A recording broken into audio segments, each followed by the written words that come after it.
Masa Orde Baru berlangsung dari tahun 1966 hingga 1998 di bawah kepemimpinan Presiden kedua Indonesia yakni Soeharto. Era ini ditandai oleh pembangunan ekonomi yang pesat, tetapi juga praktik korupsi, kolusi, dan nepotisme atau KKN yang merajalela, serta penindasan terhadap kebebasan berpendapat yang memicu berbagai kontroversi dan protes masyarakat. Terjadi sejumlah pelanggaran hak asasi manusia berat di Indonesia yang bertentangan dengan nilai-nilai kemanusiaan yang dianut Pancasila. Salah satu peristiwa yang paling mencolok adalah pembunuhan massal terhadap simpatisan Partai Komunis Indonesia pada tahun 1965 hingga 1966.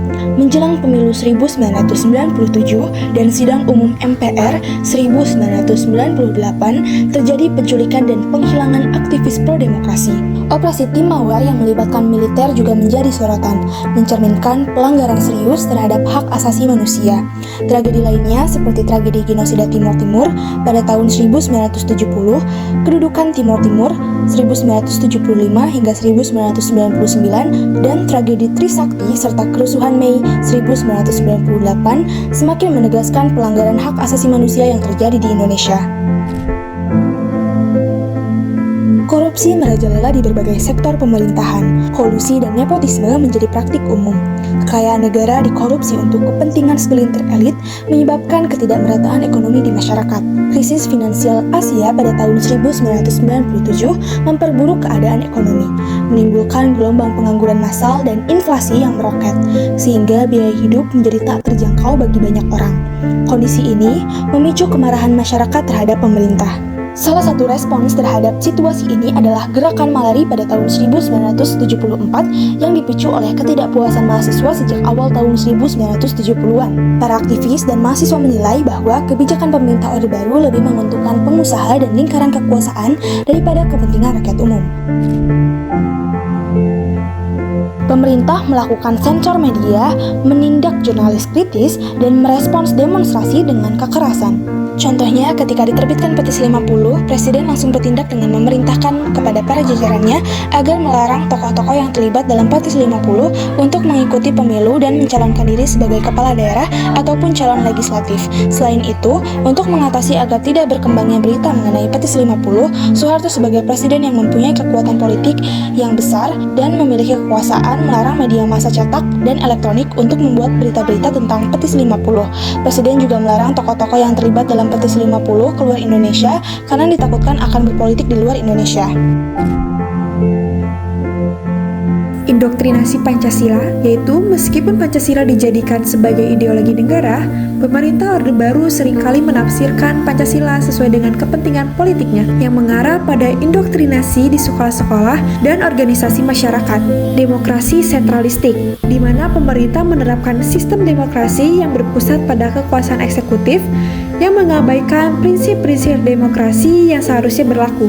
Peristiwa Tanjung Priok tahun 1984, terjadinya kerusuhan yang melibatkan tentara dan massa yang menimbulkan banyak korban jiwa. Konflik ini dipicu oleh ketidakpuasan umat Islam terhadap asas tunggal Pancasila yang diterapkan oleh pemerintah. Petisi 50. Petisi ini ditandatangani oleh 50 orang tokoh terkemuka Indonesia, termasuk mantan Kepala Staf Angkatan Bersenjata Jenderal Nasution. Para pendatangan petisi ini menolak penggunaan Pancasila oleh Presiden Soeharto untuk membungkam lawan-lawan politiknya. Presiden Soeharto yang tidak setuju dengan petisi 50 tersebut memberikan respons agar tidak menimbulkan keadaan yang berkelanjutan yang dapat menimbulkan ketidakstabilan di pemerintah dan negara.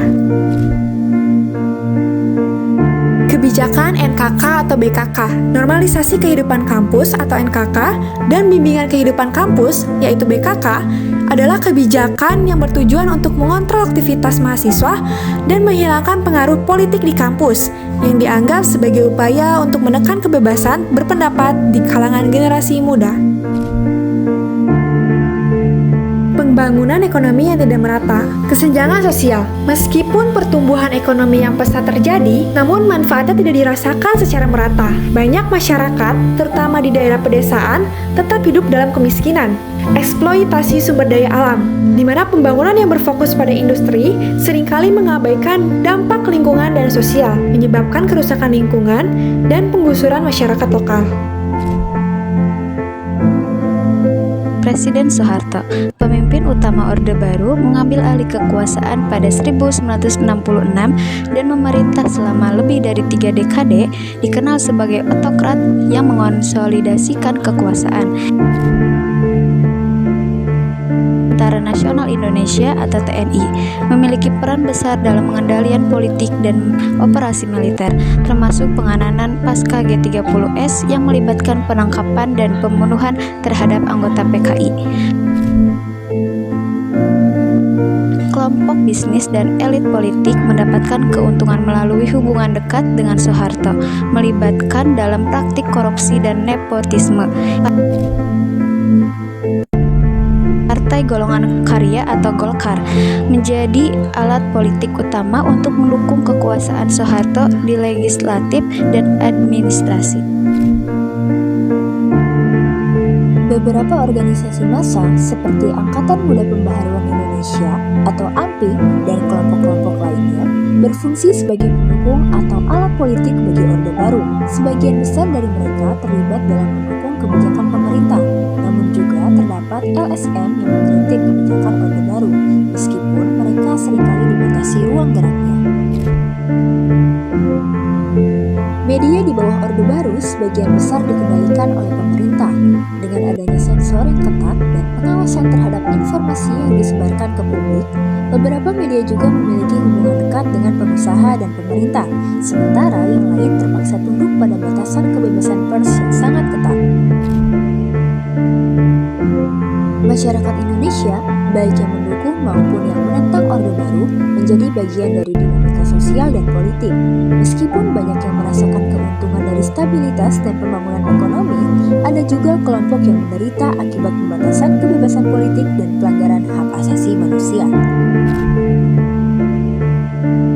Negara-negara asing, terutama Amerika Serikat dan negara-negara barat lainnya, memiliki hubungan yang erat dengan Indonesia selama masa Orde Baru.